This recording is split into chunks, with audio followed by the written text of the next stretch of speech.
All right, so I'm back testing these mini chainsaws, pruning saws, whatever you want to call them here. So the real question is, can any of these compete with the M18 Milwaukee? We'll do some tests here cutting, but first, let's get these on the dyno here like normal and see how they perform. First up, the Fanttik here with the 2.5 amp hour battery, producing 188. The Bauer running the 12 amp hour,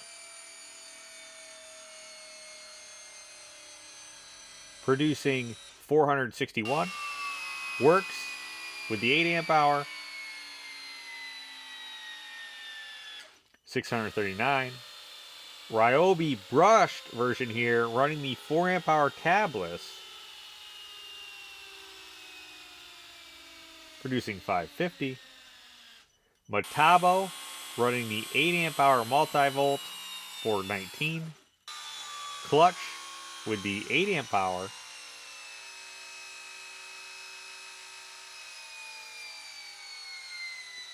581. Makita 40V with the 4 amp hour battery, producing 717. So from this test, Makita 40V running the 4 amp hour here is on top, followed by the Works and the Clutch, with the Fanttik here not doing the greatest, coming in at the bottom here with 188 watts. So when compared to the rest that were tested, the M18 is still on top with an impressive 1,394 watts, followed by the Cobalt at 889, and then we find the Makita 40V there at 717. Rounding out the bottom, we have the Steel. Kit battery-wise, M18 still on top, followed by the Makita here running the 2.5 amp hour, and then the Cobalt. Torque-wise, the brushed Ryobi is on top, followed by the Clutch and the Bauer. And when we compare that to the rest, the M18 is on top, followed by that brushed Ryobi, then the Cobalt, and the brushless Ryobi. Now look at these running a kit battery or a comparable 2 amp hour. M18 is still on top here, followed by the Cobalt, and actually the Craftsman. So running different batteries with each tools, we're going to run through these pretty quick here. So the Bauer, basically as you go up in amp hours, yeah, you actually gain some performance. Same thing can be said here for the Works, along with the brushed Ryobi,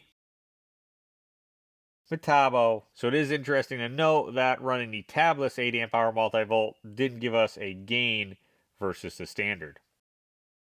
Clutch and Makita.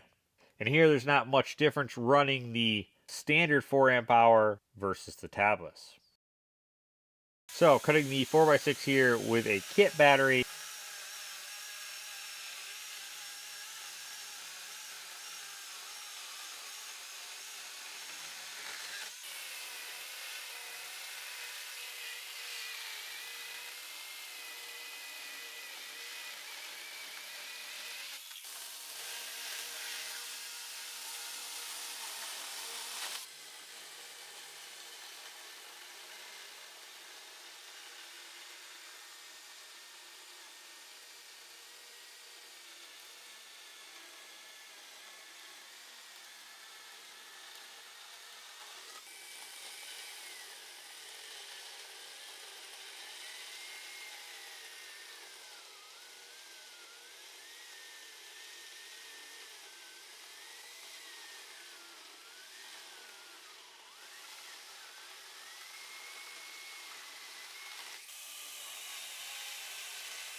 M18 is still on top, followed very closely by the Makita 40V running that 2.5, and then we have the Cobalt.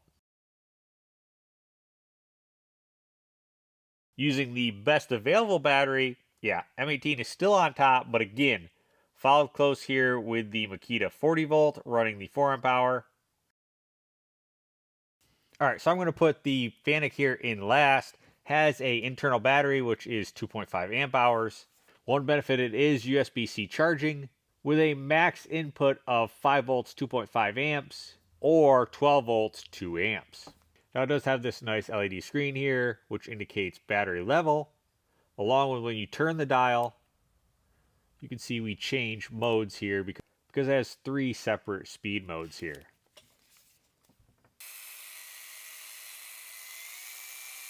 Overall decent build quality. Again, it is brushless, has an onboard oil reservoir with a sight window, quarter chain here, but I will say what makes this a little bit tricky, it has an auto chain tensioner, basically a spring pushing on this tensioning rod.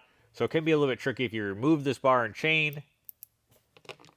Because of that tensioner, you can see we push it all the way forward and we're kind of fighting to get the chain on. Easiest thing to do here, get the chain lined up there on the sprocket, use a screwdriver, push on that tensioner from the back side, set it there on top, and there you have it. So it is going to come with an empty oil bottle, of course that chain guard, and a USB-C charging cable. But to me, seeing the performance is so bad, I probably wouldn't consider this unless I'm not running one of the power tool platforms. We're over here with a kit price just like the Fanttik of $130, but it would come with a standard 2 amp hour battery. I will say this is probably on its way out considering it has a brushed motor. We're running a 3/8 chain. Sadly, no onboard oiler. Chain tension though is pretty simple. First off, you're going to lightly screw it down with the center knob and then use the outer knob to tension your chain. Yeah, it's the only one here not made in China. But again, we're talking brushed motor. The Hikoki or Metabo HPT.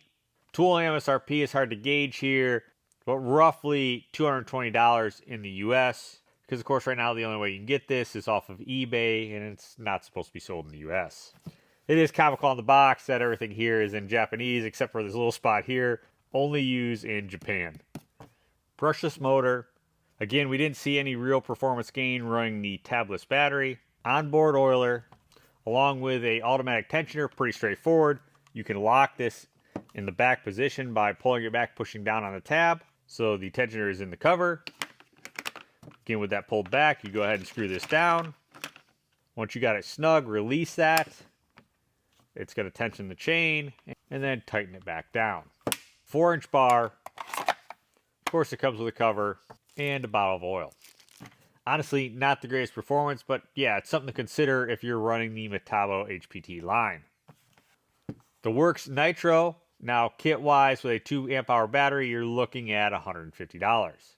Brushless motor, onboard oil reservoir there with a little sight glass, 5-inch bar, 1/4-inch chain, no active tensioner here at all. So definitely a disadvantage here. You're going to have to pull the bar tight and then tighten it up. And of course it comes with that chain cover. Clutch, honestly not too bad with an MSRP of $130 coming with a 4 amp hour battery. Again, for the highest performance though, you want to be running this 8, and it does have a brushless motor. Along with an onboard oil reservoir with a sight glass, 8-inch bar, plastic bucking spikes here, chain tensioner, we're talking just like the Ryobi there. So you have the hold down in the center and the adjustment around the outside here. Another thing to note, it has a hanging slot here, so you can put a screw in the wall and hang it on the wall. And it comes with that chain cover. Bauer has that mid-pack performance. And we've seen the highest performance, of course, with the 12 amp hour, but it did pretty good as long as you stay above the 1.5. Definitely one thing I don't like about this is we do not have an oiler. 5-inch bar, 1/4 chain. Of course, the hold down is on this side, along with an old style screw tensioner adjustment there, with the screwdriver stored in this guard. Again, overall, not bad performance there, mid-pack, considering tool only MSRP is $65. But to me, the biggest drawback is not having that onboard oiler. But definitely something to consider if you're running the Bauer line. Makita 40V, brushless motor. Now again, we didn't see a gain using this 4 amp hour tabless.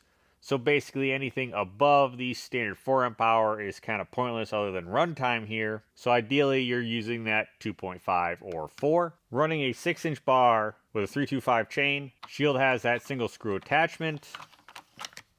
And you have a spring-loaded tensioner. I would have liked to seen bucking spikes, but at least we have a steel bar here, along with an onboard oiler. Comes with a chain sharpening file and oil. and the shield to cover the chain. So at the end of the day, I still put the M18 on top here. Definitely had higher performance versus the Makita 40V here, along with having an 8-inch bar, 3/8 chain, steel bucking spikes, built-in tool, which you can also use here to help unscrew the oiler, along with, of course, changing or adjusting your chain.